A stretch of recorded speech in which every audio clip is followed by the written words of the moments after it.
एक ऐसा दिन दोस्तों जिसका बेसब्री से 500 साल से इंतजार किया जा रहा था। कितनी जनरेशन्स पीढ़ियां निकल गई इस दिन को देखने के लिए। आज से 150 साल पहले अयोध्या में कितने लोगों ने अपनी जान गंवा दी थी राम मंदिर के लिए। 16वीं सेंचुरी, 17वीं, 18वीं, 19वीं शताब्दी में लोगों का सपना था कि वो राम मंदिर बनता हुआ देखे। कितनी पीढ़ियां खत्म हो गई, पर हम कितने खुश नसीब हैं कि अयोध्या में भगवान श्री राम का मंदिर हम बनता हुआ देख रहे हैं। आज इस वीडियो में मैं आपको बताऊंगा कि राम मंदिर को बनाने की ये लड़ाई कितनी ज्यादा पुरानी है। 500 सालों के संघर्ष के बारे में बात करेंगे हम। ये वीडियो बहुत जरूरी है हर एक भारतीय के लिए। भगवान श्री राम के पुत्र कुश ने अयोध्या में श्री राम जी का मंदिर बनवाया था और 1528 में बावन ने अयोध्या में भगवान राम के मंदिर को गिरवाकर वहां मस्जिद का निर्माण करवाया था। 3000 मंदिर थे सीताराम के अयोध्या में। कहा जाता है 1526 में बाबर और इब्राहिम लोदी के बीच युद्ध हुआ था।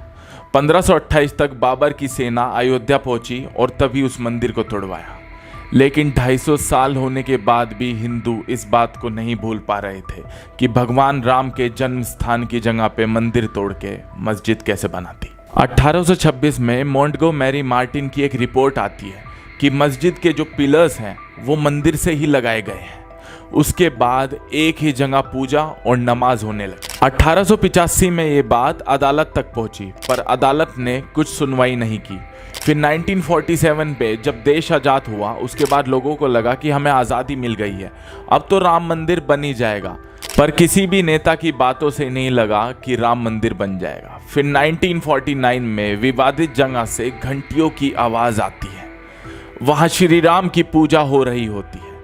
हिंदू दावा करते हैं कि प्रभु राम की मूर्ति पिछले रात वहाँ पर प्रकट हो गई, पर मुस्लिम कहते हैं कि ये रात को वहाँ पे प्रकट नहीं हुई, इस मूर्ति को वहाँ पर रखा गया। अब उस जगह पर वहाँ पर भीड़ इकट्ठी हो जाती है बहुत ज़्यादा। उस टाइम पे प्रधानमंत्री जवाहरलाल नेहरू थे, उनके पास ये बात पहुँचती है। फिर 1950 में हिंदू महासभा के वकील गोपाल सिंह ने अदालत में अर्जी डाली राम जी की मूर्ति की पूजा के अधिकार के लिए। 1980 में बीजेपी के आने पर राम मंदिर आंदोलन में चीजें बदलने लगती हैं। फिर 90s में आर्कियोलॉजिकल सर्वे ऑफ इंडिया ने रिपोर्ट में बताया कि जिस जगह अयोध्या में विवाद हो रहा था वहां मिले अवशेषों से प्रूव होता है कि पहले वहां हिंदू मंदिर था।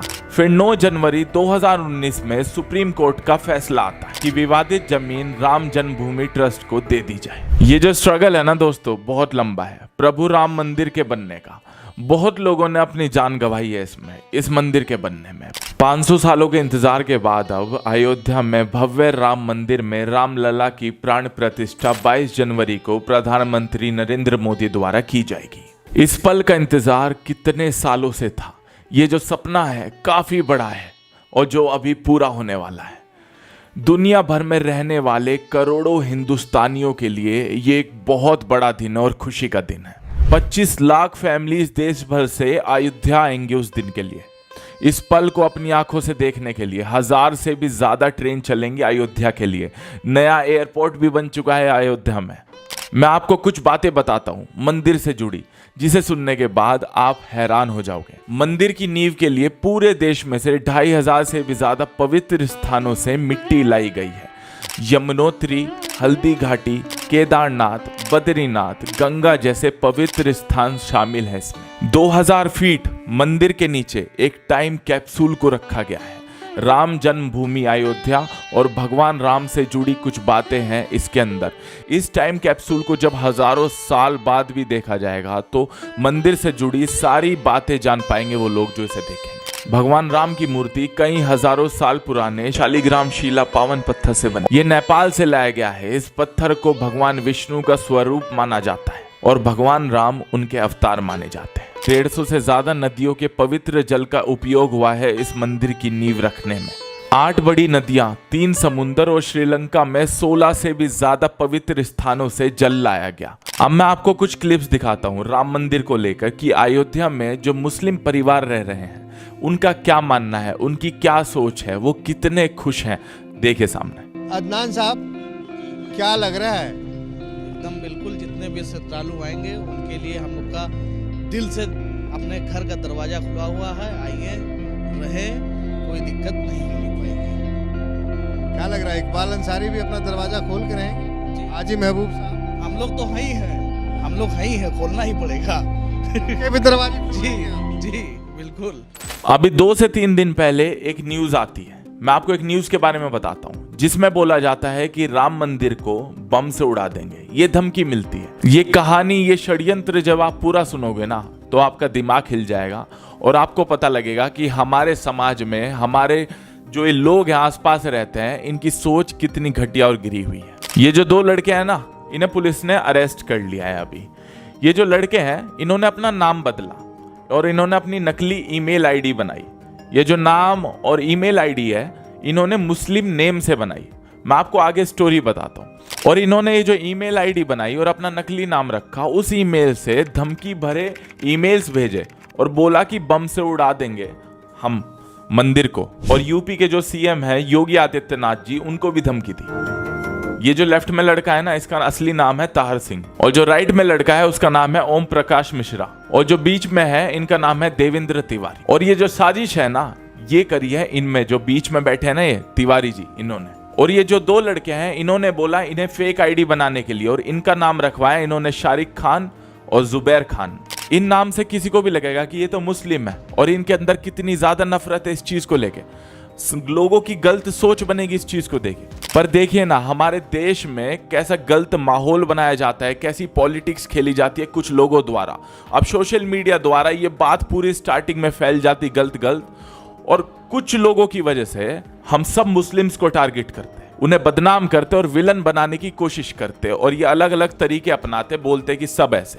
ये जो बीच में इंसान है ना, इसने खुद को ही मेल करवाई। खुद को जब ये मेल करवाता है इन्हीं 2 लड़कों से, और खुद को ये एक बहुत बड़ा राम भक्त बताता है। जब ये खुद को मेल करवाता है इन 2 लड़कों से, तो ये पुलिस को और गवर्नमेंट को बोलता है कि मैं निशाने पर हूं, और सीएम जी भी निशाने पर है, और मंदिर भी निशाने पर है, और ये 2 लड़के हैं और इनसे हमें खतरा है। उसके बाद ये न्यूज फैल जाती है, और ये बात तो बाद में जाके क्लियर होती है। तो ये जो मुस्लिम्स के खिलाफ जो नफरत का सिलेबस पढ़ाया जा रहा है ना, ये जो केस है, ये कुछ लोग गलत फायदा उठाते हैं इस चीज का। कुछ लोग गलत करते हैं, भड़काऊ चीज बोलते हैं, भड़काऊ मैसेजेस, ईमेल, बहुत सी चीजें फेक भी होती हैं।